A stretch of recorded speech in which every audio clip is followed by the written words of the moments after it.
চ্যানেলে আপনাদের স্বাগত। গুরুদেবের পাদপদ্মে শতকোটি প্রণাম। ঠাকুর সকলে মঙ্গল করুন, সকলের চৈতন্য দিক। ঠাকুরের কৃপায় আশা করি সকলেই ভালো আছেন আর ভালো থাকবেনও। আমিও ভালো আছি।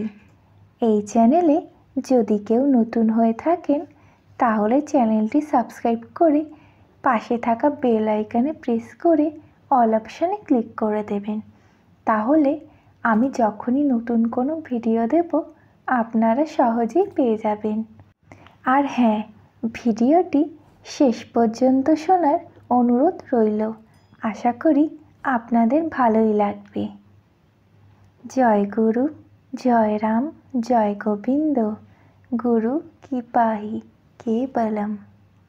আগামী দিনের গল্পটির পরবর্তী অংশ আজকে আপনাদের শোনাবো। তাহলে চলুন শুরু করি। হরিদার দেহত্যাগ সংবাদ শুনিয়া সকলে মনমরা হইয়া গেল। উৎসব আনন্দে বিঘ্ন সৃষ্টি হইল।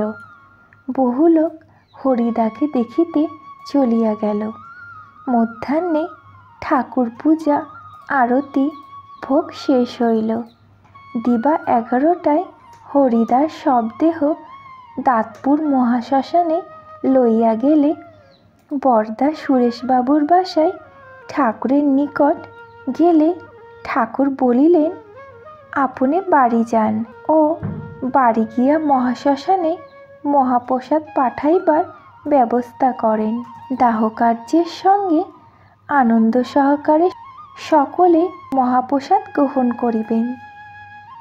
এই নির্দেশ অনুসারে 2খানা গাড়ির সঙ্গে টেইলার যোগ করিয়া শ্মশানে মহাপ্রসাদ পাঠাইবার ব্যবস্থা করা হইল।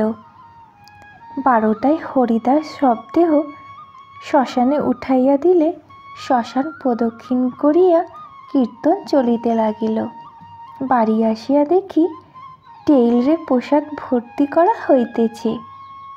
টেইলর 2টি ভর্তি হইলে 8টি বালতি, 8খানা হাতা, 1খানা বড় হাতা ও 10-12 হাজার কলা পাতা গাড়িতে দেওয়া হইল। দিবা 1:30টায় বরদা প্রসাদ লইয়া রওনা হইয়া যান। বাড়িতেও প্রসাদ বিতরণ শুরু হইল। শ্মশানে 18 টেইলর প্রসাদ পাঠানো হইয়াছে। 4টায় দাহকার্য সমাপ্ত হইবার পরও প্রসাদ বিতরণ শেষ হওয়া পর্যন্ত কীর্তন চলিয়াছিল।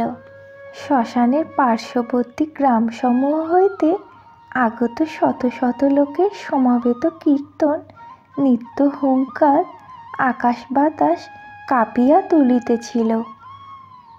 গ্রামাঞ্চল হইতে হাজার হাজার স্ত্রী পুরুষ আসিয়া প্রসাদ তৃপ্তিসহ গ্রহণ করিয়াছেন। শ্মশানে আনন্দের হাট বসিয়া গিয়াছিল।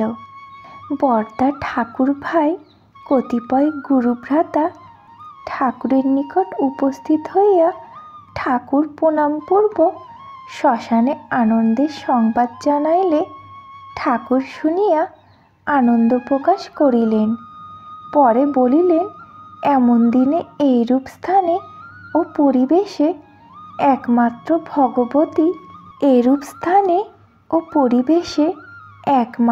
ভগবত ভক্তই দেহ রক্ষা করেন। কিছুক্ষণ পর বরদা ও ঠাকুর ভাই ঠাকুর প্রণাম করিয়া বলিলেন, বাড়ি যাই। ঠাকুর বলিলেন, আগামীকাল 7টায় আমারে নিয়া যাইবেন। আমাদের বাড়িতে সারা রাত্রি কীর্তন হইল। প্রত্যুষে কীর্তন সহযোগে নগর ভ্রমণ করিয়া আসিয়া কীর্তন সমাপ্ত হইল। আজকে তবে এইখানেই শেষ করছি। এই গল্পের পরবর্তী অংশ নিয়ে খুব শীঘ্রই আসছি। ঠাকুরের এই গল্পটি আপনাদের কেমন লাগলো অবশ্যই জানাবেন। আর ভালো লাগলে লাইক, শেয়ার, সাবস্ক্রাইব করতে ভুলবেন না। আর হ্যাঁ, এই ভিডিওটি পরিবার, পরিজন, বন্ধুবান্ধব, আত্মীয় স্বজন সকলের সাথে ভাগ করে নেবেন। আপনাদের সহযোগিতা একান্ত কাম্য। আপনাদের পাশে থাকাটাই আমাদের আগামী দিনে এগিয়ে যেতে সাহায্য করবে। এই গল্পের পরবর্তী অংশ নিয়ে খুব শীঘ্রই আসছি। ততক্ষণের জন্য বিদায়। আপনারা সবাই সুস্থ থাকবেন, ভালো থাকবেন। জয় রাম, জয় গোবিন্দ।